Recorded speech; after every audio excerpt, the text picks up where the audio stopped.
Pwede ba meron kanya? Wala? Lorry ba yan? Hilig nila sa lorry, no? Hindi, mabili yan sa Europe.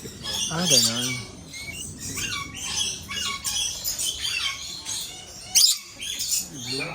Ha? Ayaw nga, ano? Kumain na. Malaki yung pugad niya, oh. Ha? Laki ng buko. This one is endemic in the Philippines, right? It's from our country. Yeah. You are from Philippines? Yeah. Ah, okay. Mabuhay. Ito rin sa atin dito, di ba? And this also, you can only find this in the Philippines.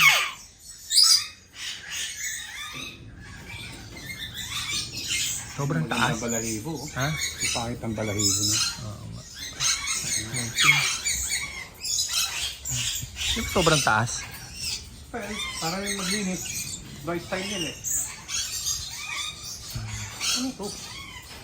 Hmm? Blue vacuum ba ito? Ay ano, di ba?